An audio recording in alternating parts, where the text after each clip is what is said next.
up, you know, to the center, and it was, oh no, we're gonna need the bus for, you know, this team or that team, or, you know, we can pay for those trips, but, we can't provide actual apprenticeship training because they'll just blow it anyway.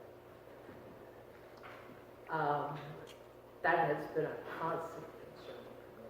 Well, and so just to jump in there, because I do believe, and this gets back to your concern about people working as well, that we have to invest heavily in apprenticeships and internships, and also recognize that 2/3 of kids don't go on to college. And I'm a university professor, right? So I think we definitely invest in higher education, but I think skills training is equally important.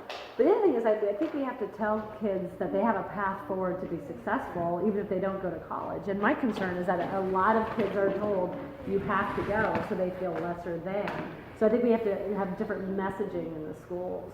And it is of concern to me that you can't find good labor, because you need it, right, for your business to be successful.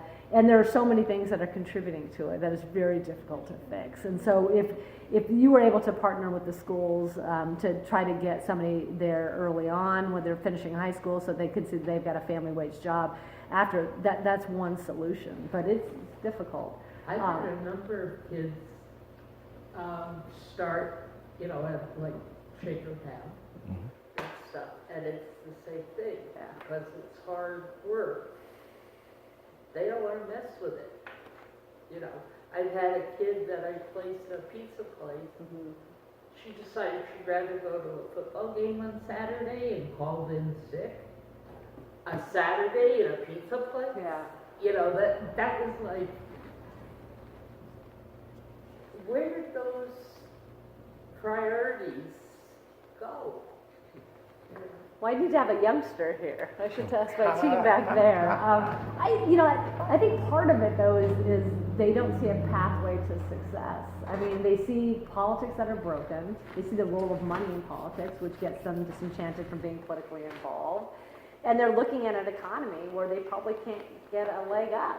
And so there are a lot of things that contribute to it's not just an unwillingness to work. I think it's an unwillingness to see hope in the future. And I would say that the opioid epidemic is also connected to that, because you have kids who are, and I think every generation has it, it's just really deadly right now, because they don't see like a path forward. But it's hard, it's difficult. I didn't know that about education and Health and Human Services. I'll look into that. I think anything that diminishes the role of Betsy DeVos in our education system is actually a good thing, because I think she doesn't understand it. I would actually defer to the teachers here if you had thoughts about that. And the woman who was with the Bush administration, Elizabeth, it'll come to me. She was the one that started No Child Left Behind. She did not have an education background. Yeah. She came from business. And every child has been left behind because of it. And as teachers, it's been really, really awful. Right. But what's interesting about that is that we sort of corrected it, right? Which is that we've moved away from it.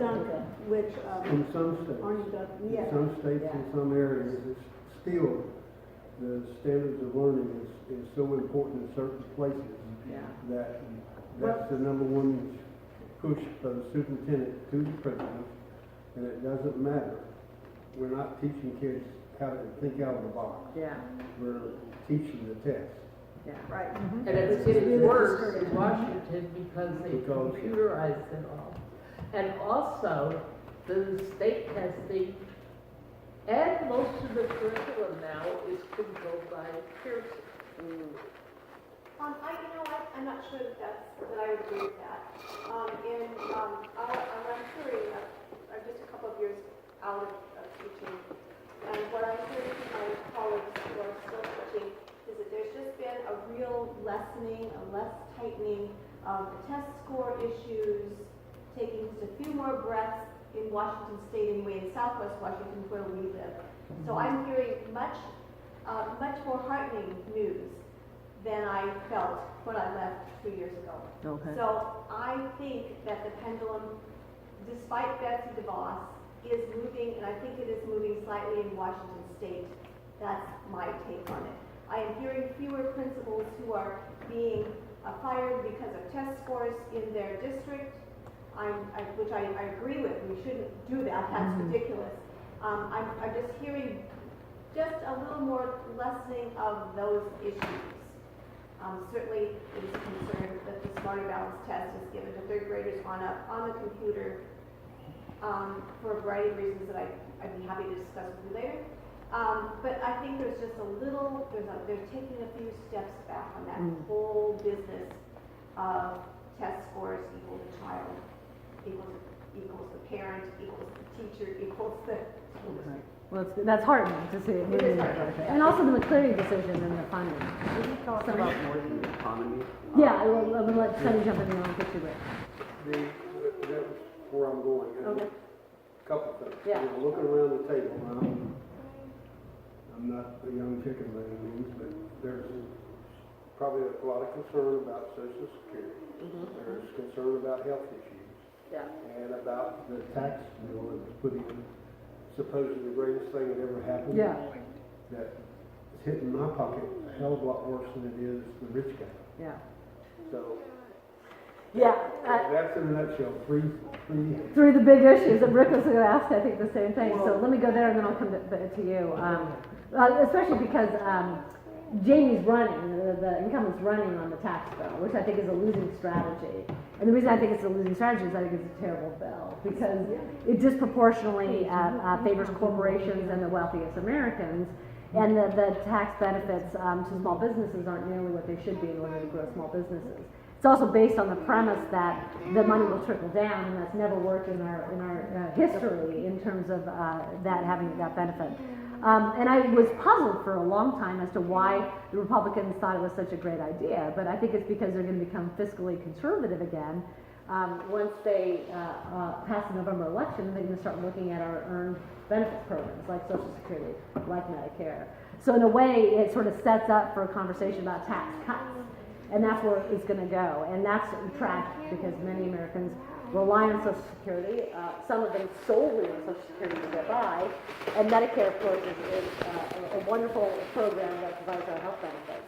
So I think we need to protect those as well as programs that help people who are most vulnerable. I'm talking about Medicaid, food stamps, my family's on them. People sometimes need that hand up. Occasionally. So I think we have to be very vigilant in making sure we protect those programs. But if the Democrats don't take back the House, it's going to be very difficult to do so. Because if the Republicans have the House, the Senate, and the presidency, as they do now, that's how you get tax bills that are just passed by Republicans. I think we need tax reform, and we should look at the 1986 bill, which is a bipartisan effort in order to bring both parties together to find out a way that we can address this. So I will be uncompromising in my support of protecting our earned benefits program as well as the others, which answers part of your question. I think we need to highlight as much as possible the disproportionate effect that the tax bill has on those who are wealthy and big corporations, including big corporations that are a threat to small businesses. People are making that connection, and they should. But we have to start talking about that a little bit more. Healthcare. So one of the things that I think we have to highlight is the fact that the Affordable Care Act, while imperfect, provided health care coverage to millions of Americans, and that this Trump administration is just digging at it. And just 2 weeks ago, the Attorney General announced that they were going to go to court to challenge it once again, and that puts people with pre-existing conditions at absolute risk. So even though there are a number of different ways that we are trying to provide health care, I think we have to shore up the ACA, and there's bipartisan support for that, but leadership is not allowing us to address that concern. And then I think we should look at other options, including the public option, which is that individuals and organizations can buy government-sponsored health insurance and see where we're at in terms of coverage. But I think the immediate concern is the ACA because people are already sort of seeing that it does provide benefits to folks who need it, and I would start there. So. And the thing too about that is, you know, I'm not a politician, but I kind of look at anything that Obama did that was successful or that helped people. Trump's trying to tear down. Right. And I don't have a problem with replacing Obamacare Yeah. if you have something that's better. Correct. don't just wipe it out and Yeah. not have anything on the table. Yeah. Well, and I like That's it. what Yeah. we've let Yeah. people get to where we're in a country that's voting for, supposedly for us. Yeah. And it just irritates. Well, I'm glad you brought that up because Jamie had voted to repeal the ACA something like 4 dozen times. And then when the Republicans came up with the alternative, I don't know what to call it, Trump care, or the Republican plan, she voted against that to her credit because it was a terrible plan. But they then abandoned any effort to provide some sort of replacement. And I do think that this president likes to tear things down and then blame other institutions and saying they have to fix things. So he wants to do what he told people he would do, but he's not concerned about fixing things. He wants to destroy it, but not replace it. And I think we have to call attention to that. So I'm glad you mentioned that. You should say that. Rick, I cut you off. Yeah, I'm in business, I'm a business person, I'm in business with my son, you know. We're financial advisors, we live and breathe with the stock market. Yeah. And my biggest concern, or a big concern, is the economy of Southwest Washington, Lewis County, Pacific, Longview, more in that area as far as I see Transalta moving out away with a huge tax advantage. I mean, that's our tax base. Yeah.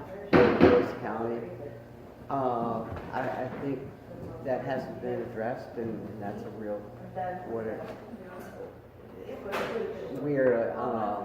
Lewis County is a low-income area, Yeah.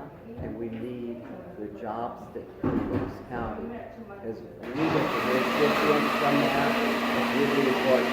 Yeah. No, I agree. And one of the things that I do is I look at the statistics for each of the counties for median income, price of housing. And you see this happening nationwide, that the more rural communities are suffering the most because a lot of them rely on small businesses, right? And those usually pay.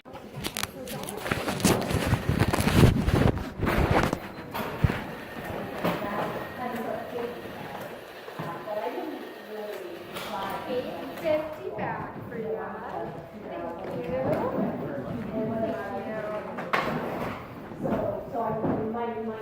Thank you. You take debit, right? Yes, it's a 50-cent charge. Okay.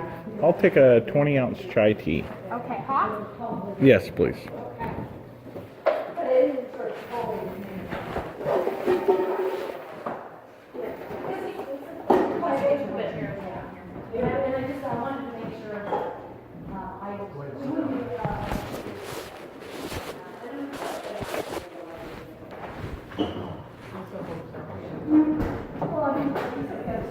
Would you like coffee or not? No. Nope, okay. And I think there are a lot of people who are, and Some people do, so I just thought I'd ask. All right. Thank you. you know, the silver lining of all of that people are saying, volunteering, you know, and more women are coming forward. 477 and I do think that there's nothing against the fellows in the room. Women are natural collaborators, and they will get calls for problems, and they can just do everything that they do. So I think it'll change the way yeah, that's it. I mean, really, I think that we're really, our message is somebody back there was something.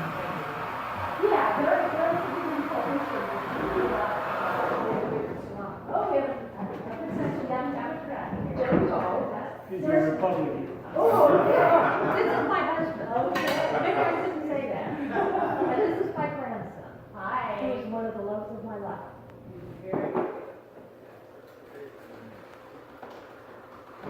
So, I thought we would start by actually having everybody introduce themselves. This is a nice casual group, and just have like a conversation. Some folks are meeting for the first time, and then some have been around for a bit. So we'll start with Charlotte. Okay, my name is Carolyn. Please. This handsome man, 43 years. Right there, I don't see that. And my grandson, and what's your grandson's name? Connor. Okay. And I'm a retired rehabilitation counselor. then it'll be 5 with the charge. Okay.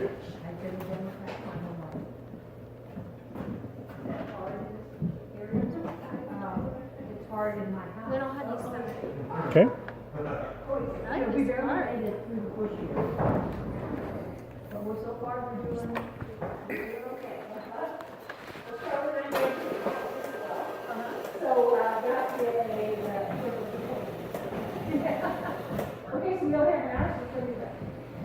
Perfect. Thank you. Thank you.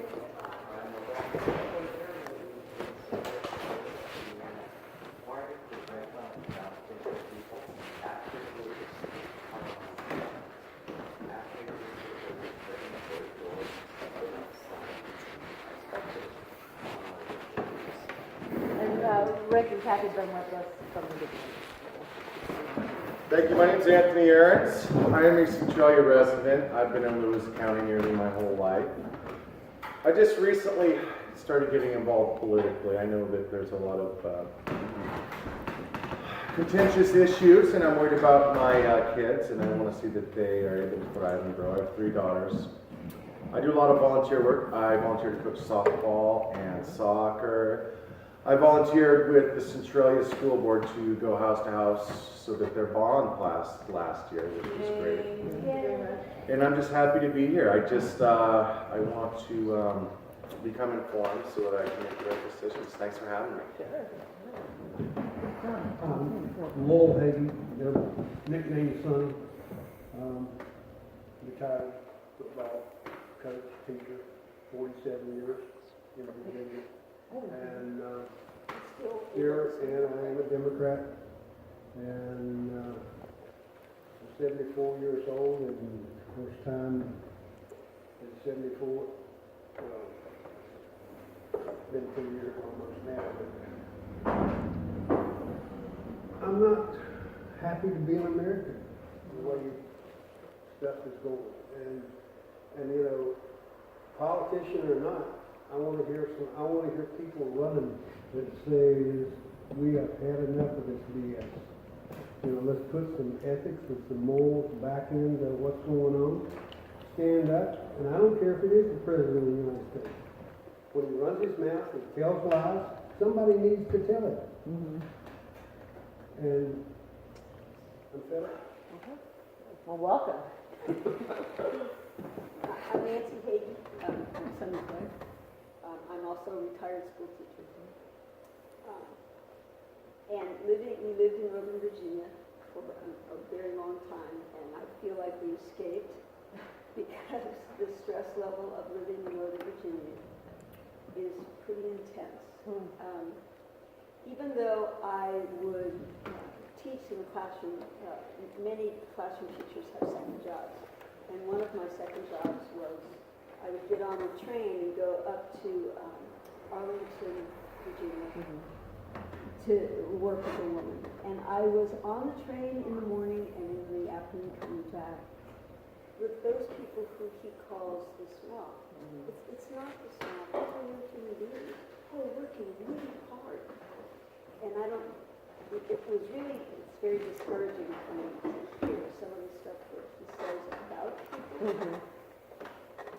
And the lives. So we moved to Oregon first, where we went to our first town hall meeting with Senator Wyden. We've never been to it. It was his 500th. He's now at 800. Yeah. And it was like all the vapors came up, and people actually would talk. In Northern Virginia, you don't have conversations with people about politics. That's part of the stress. Nobody really is open and honest. And so it was like a lightning that occurred when I came to Carolyn, to actually hear people who thought like I did, and felt like I did. And I also got sick after the Trump administration. I got shingles. So, I mean, so anyway, so I'm happy to be here. I'm happy to look at you and hope that the enthusiasm that you have will carry you forward. Really, somebody needs to make a difference. It's just... That's the silver lining, is we're all here. Yeah. Okay, thank you. Welcome. Hello. Hi. I'm Ellery Finley. I'm in the lumber business in the Centralia area. Work for Lincoln Creek Lumber, a local lumber distributor. Heavily involved in, distributing materials throughout the community. I would say one of my number one concerns is probably just I'm working in that industry. It's very difficult to find employees. Oh, I mean, there's lots of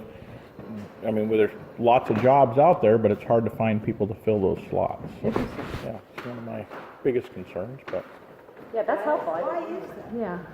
Yeah. it just seems to be difficult to find people that want to work, Uh-huh. that want to come to work every day and get there at 8 o'clock in the morning and work until 5 o'clock at night and show up to work 5 days a week. It's a difficult thing to find. A lot of people, you will hire people and they'll work for a month or two and then they quit coming to work, or they have a reason why they can't show up to work anymore. So it's I've heard that about concern. small businesses, but I'm surprised sort of the timber industry, which. Well, I'm in the lumber business, In the which lumber, is different okay, than okay. timber, so it's Okay. retail, Yeah. lumber sales. I have heard that from So- other people, so. And that's one of the, when you have high employment, which is what we have now, it's even more difficult to find people for work. All right. And for you, sir? Hey, my name is Tom Loringer, and I actually live in Thurston County, but I worked on water issues in Southwest Washington since 1997. I was involved in issuing the water right for Cardinal Glass back in the day. And after 30 years being embedded in an organization, I'm out. I have a working spouse, so lucky me. And so I'm looking for ways to be valuable. I started tutoring at the Boys and Girls Club in Tumwater this winter. Really enjoyed that. I gave Habitat for Humanity a try last week. Great shot. I was doing a lot of shoveling, like 6 hours of shoveling. And I looked at her bio online, and it looked really good. It looked like the right kind of person.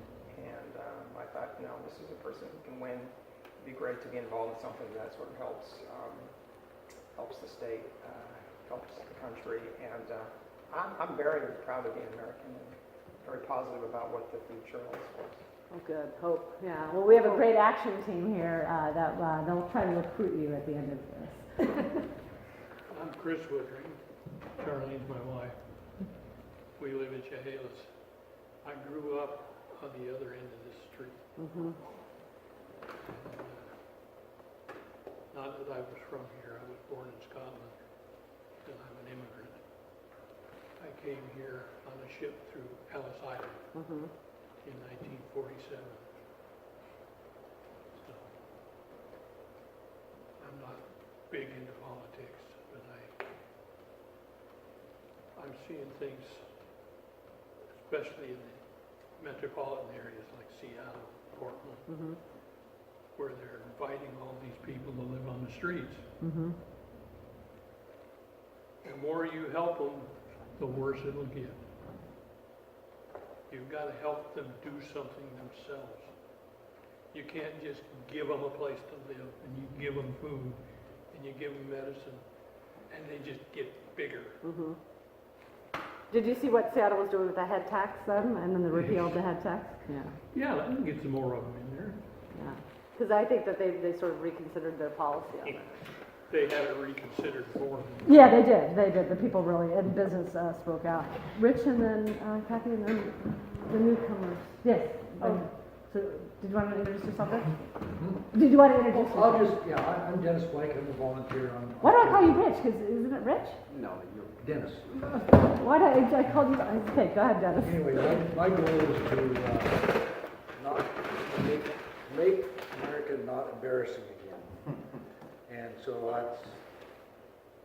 to that, if we can accomplish that end, then I think we're back to square one, maybe. So if I can just add something to what you said. Chris's family, he has all sorts of aunts and uncles and cousins and stuff in England. Mm-hmm. And thanks to Facebook, we are in contact, and I have to keep writing. I'm sorry. Not all of us are like this. I apologize. It is interesting though that some are Sonny, you said sort of the same thing. They're concerned about the direction of America, but you're like, I'm a proud American. So look at the diversity. Because I think that they're not mutually exclusive. You could be a proud American and also want it to be better. A couple quick introductions, and we'll get started. I'm Bonnie Blake. I'm married to him. I'm a retired teacher. And one of the things that drew me to Carolyn's campaign, well, two things. I've had numerous attempts to contact our local congressional representative, phone, email, and at office hours. And there's a refusal to actually meet with real people. And when they only come to town to meet with a select group that's a photo op, they're not representing our area. They need to meet with ordinary people. So, and then the thing that drew me to Carolyn's campaign is her extensive background in collaboration. Because in the past, whether Republican or Democrat, they went to DC, they somewhat shed their hats, and they went to work for the issues of the country. And it's not happening now. Everything is about whether it'll affect whether I get reelected or not. And so we need somebody who's really will get out there and collaborate and help colleagues collaborate. So Kathy, did you introduce yourself? I do not. I'm Patrick Thomas. I'm married 38 years, 11 months ago, I married a Republican. I too married a Republican, and I'm glad he's not. It's helpful I to could me. add that. Yeah, you also married a Republican. Yeah, Yeah, Republicans, right. Charlene, you got. We can have a little support group. We appreciate, we can be a support group, that's right. I appreciate him too, and I was just thrilled to look and to see someone who is actually going to run and has background in the Constitution and is able to speak well, and listen well, has civil discourse, and has ideas to work with both sides of the aisle, because that's really, really what we need. I echo Bonnie's point as well. I've attempted several ways to communicate with our current representative, through email, through well, I've listened to those pretend fake news town halls on the phone, which are not in person, on Tuesday since the election of 2035. I've gone to the City Hall and been able to meet with Jamie Merriweather's representative, and that also has been less than pleasant, and I have not received actual feedback or answers to questions. So I'm so glad to find someone like Carolyn who's willing to listen, to reflect, to respond, and knows what she's doing. Thank you. And two newcomers. Actually, You know me. Yeah. Okay. So Boggles. Yeah. Okay. And you know Amy too. Yeah. We were at the Shea. You were. Yeah. You were part of the 20. You have to tell Anthony that we were there because he didn't believe that I was at the parade. Oh, no, I wasn't at the parade. Oh, you I'm weren't? talking Okay. your town The town hall hall. chance. Okay. I just want credit for how hard I worked for My that. signs and my flag were there. Okay, but yours truly does not march in parade. Yeah, I think I'm going to hit my limit after this season. So, and I forgot your name. I'm sorry, Amy. Okay, I've met so many people. So we only have about 45 minutes left because what we are doing is a little mini town hall tour today. So usually these are 90 minutes long, and we had to shorten it so we can get several in. But thank you for coming to meet with me and to support me, or hopefully I can earn your support as time goes on. I just wanted to briefly do an introduction for those of you who haven't met me. I've been a political science professor for 23 years at WC Vancouver, so I am a student of politics and the Constitution. I will say that running for office is quite different than actually teaching politics, and it's been just a wonderful experience because of the people I've met, the volunteers who are giving me their time, and it gives me the passion, I think, for running. One of the things I'm most proud of at the university is something I started called the Initiative for Public Deliberation, where I train my students to be neutral facilitators and then to go into communities to actually have groups like this and to facilitate conversations among people who have a diversity of viewpoints. And I'm really proud of that because I think that the way we solve our problems is to reach across the aisle and to learn to collaborate rather than just speaking to people who agree with us and rather than demonizing the other side, which is increasingly happening in politics. Charlene asked me early on why I chose to run, and part of it is I think that Congress is broken as an institution because it's so polarized and because we've lost the capacity, I think, to solve problems because we're putting party over people.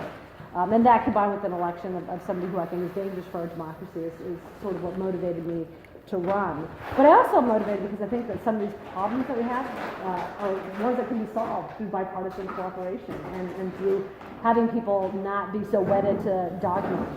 And we may have different ways of solving the problems, but I would like to be the type of person who could collaborate with folks so that we can. I also want to mention that I did grow up in a rural community in Oregon. So even though I've been a university professor, I grew up in a town of first 900 outside of Rogue River, Oregon, and then I think it was around 4,300 people in Brookings, Oregon. And the reason why I mention that is Brookings, and my experience there growing up, is a lot like Pacific County. So I've sort of a small place in my heart for Pacific County because it reminds me of home. But also because my dad had a small business, and he had a small produce stand, and we were his labor, so we didn't have to find people to work in our store, but it taught me the challenges of running a small business, which we don't often pay attention to, particularly in rural communities. So I mention that because it helps me, I think, relate to people in rural areas. We're in Lewis County. You're in Lewis County. Mm-hmm. Did I say? Oh, I know, but I'm going to Pacific. Yeah, I'm going to Pacific County. Sorry, I'm going there, so I think I'm thinking ahead. No, I know where you're from. Even though I called Dennis Rich 3 times today, which I forget. Met a lot of people. We launched this campaign 7 months ago. This is my 24th town hall, and we've interacted with almost 2,000 people. Because I think it's a responsibility of people who are elected to meet with constituents, and I also think it's a way that I get to hear what's on people's minds, and I've already heard a little bit of that in your introductions. But this is something that I would continue to do if elected because I think it's incredibly important. And also because I think that it's a responsibility that we owe to our constituents. And we may not all agree. I think that Chris and I are going to disagree about homelessness, but I'll look him in the eye, I'll tell him why I disagree about it, and I'll hear what he has to say, because I think that's part of what governing is all about. So I'm going to leave it at that so you can ask me questions about policies. I'm not going to give a stump speech because we don't have a lot of time, but thank you for coming, and you can ask me anything. And I may not have good answers, but I'm going to try. I started campaigning for you, first of all, because of your background in constitutional law. Yeah. And it was, as I told other people, I was an activist back in the 60s, and I woke up on election day saying, here we go again. You know, I couldn't believe it. But what really struck me was on the 4th of July, instead of saying Happy 4th of July, everybody, I posted and reread the actual Declaration of Independence. And the list of grievances against the king could be easily addressed to our current government now. And I don't like the trickery. Thank you. I have been, the last actual politician that I got a sincere response instead of thank you for your interest was Robert Kennedy. And that's not how representative government is supposed to work. And I'm really, really hoping that if we can get more people like you back in the Congress, that they'll actually start looking at it. I think there's been a lot of mistakes in making it, lifetime benefit pay. You know, talk about entitlements. You know, I just, of course they don't want to, do their term and go back to their farm work. Yeah. And so I just, They probably have never stepped on a farm. Right. So that's what I wanted to say, is that it gives me hope for the future if we get more people like you back into government. I agree, and one of the things I spoke about this morning is that one of the silver linings in what we're going through is that more people are volunteering for the first time, they're becoming interested in politics for the first time, and different people are running for office. There are several academics who are running, and several who've advanced already in primary, as well as people from a diversity of backgrounds outside of business or law, which is where many representatives come from. And I think that that diversity is going to really change the nature of the institution. And then the other thing that I've noticed, particularly in districts like this, is that more people who are willing to work cooperatively and who are talking about that are running for office as well. And that's because we're paying attention to those swing districts, and those are the types of people who are running and then who are, I think, advancing. So I have hope that it will work out in the long run, and also more women. So I'm one of 477 women running for the House. And that number was 322 at one point, and it just continues to grow. And I think women have a different approach to government also. And if my approach doesn't work, then I'll go back to doing my stuff at the local level. I'm not going to be corrupted by the institution. Help me with understanding where we are, where you are in getting your name on the ballot in order to run for Congress. Is there many people and you narrow it down, or has it been narrowed down to already? Yeah, so we have in Washington and California have what's called the top two primary, which is that the top two vote getters advance to the general election. So it isn't that I'm running against just Democrats, I'm running against everybody who's on the ballot. Okay. So there are 3 other Democrats who are running, and there are 3 Republicans, including Jamie. So there are 7 of us on the ballot. We just moved here in August, so you have to tell me who Jamie is. Jamie Butler's the incumbent. Okay. Yeah, she's the incumbent. Okay. So there will be 7 people on the ballot. One of the both good and bad things about what's happening is that more and more people are running for office, and it creates a weird dynamic in terms of you start splitting the vote, and so there's some uncertainty in how people will do. Based on my poll that I did, I've done 2 polls. I'm even with Jamie Butler. So she will obviously advance. She's got some strong core supporters in the district. She's got great name recognition. She's been in for 8 years. So then it's who advances beyond her. So in November, we basically narrow it down to who's going to be on the ballot for running for Congress. Yeah, so in August we'll have our primary. Yeah, so in August we'll know who the top 2 are. My polling indicates it'll be Jamie and I. Okay. Yeah. And so, but to answer your question about getting the name out, we are just holding town halls.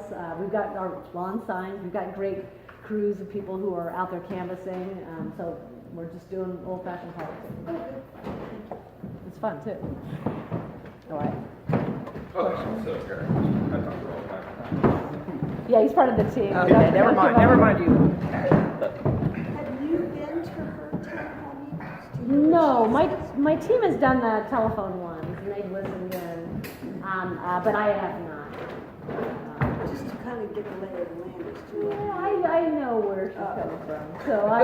And she's not had any in-person. She doesn't town come in halls. person. Well, I wondered whether she has some. No. We've asked for them For a from year and a half. her office in DC. We've asked for town halls And in she, this is there a area. reason, or she's just busy, or?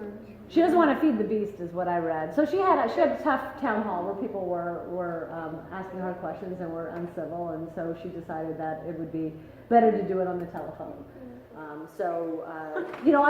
wouldn't like anybody to be in a position where folks are yelling at you. I hope that it doesn't happen to me, but I'm sure that it will. But even though it's difficult, you should look people in the eye when you're talking to them. That's my position. That's how I approach things. And I think it's difficult when you're on the phone because you're not really connecting with people. No, you're not. You might as well get a text. Yeah. It's pretty personal. Yeah. So speaking of tough town halls. Yeah. There's been some criticism that maybe you could speak to. One is general, politicians become beholden to big corporations. Right.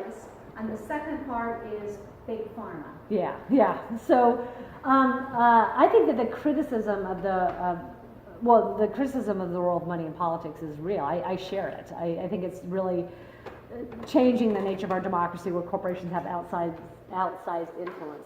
That's why I decided not to take corporate money, and I will continue to not take corporate money, much to the concern of one of my consultants, because it makes it a lot easier to run when you do. So all of the money that I've raised has been from individual donations. We have over 4,000 individual donations. And then I will also take PAC money. They can give $5,000 per election from organizations that reflect my values and beliefs. And I'm a former journeyman. I was a member of UFCW 555. So my PAC money has come from labor unions. I've got 25,000, I think, from them.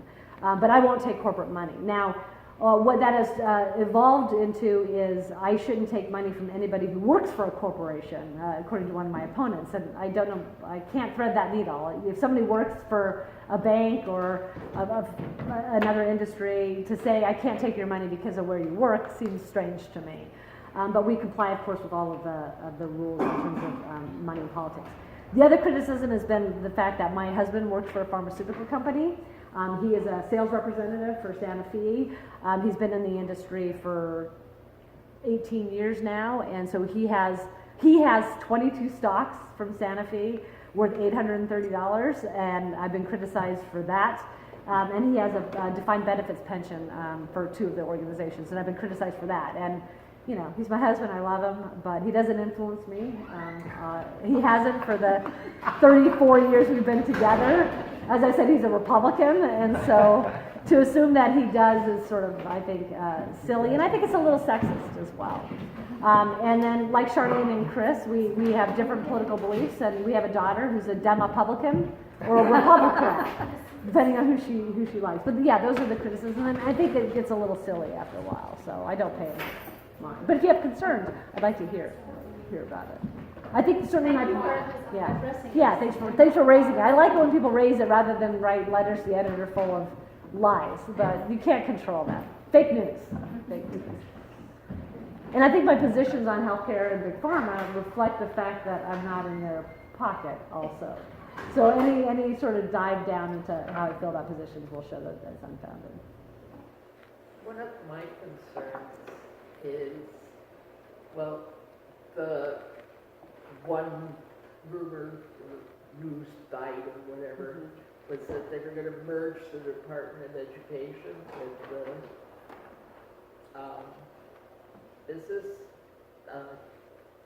Small Business Administration. Oh, I hadn't heard that yet. In Washington? No. Yeah. And, you know, she's already done so much damage. DeVos. Yeah. Yeah. And, sorry, to be the great she. Yeah. That one. But,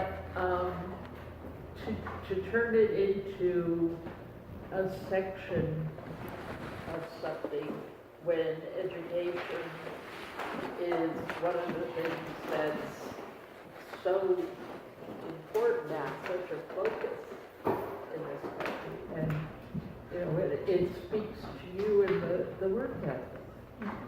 You know, we don't have kids with work ethics anymore. You know, if it's not an instant gratification, you don't recognize. You know, if you don't go to college, you're not recognized as a worthwhile person. And I say that as a former alternative school teacher. You know, I had kids that could solve a math problem in their head, but you give it to them on a piece of paper, and it's like, they want me to do what? You know, and they'll say the answer is 49, and haven't done, you know, it's all been up here. And it's like, well, you have to show your work. Yeah, how do you show that kind of thinking process? How do you teach the persistence that you need? So many of our small rural communities, the kids have given up. Yeah. And our funding and our, everything about the system is stacked against, you know, if you're a star, you get all the attention. If you're not, good luck to you. You know, and they won't even facilitate job training. Like we have a terrific job training center up at Newmarket Skills Center. Trying to get, I mean, you know, it's like, I fought for 28 years to get a van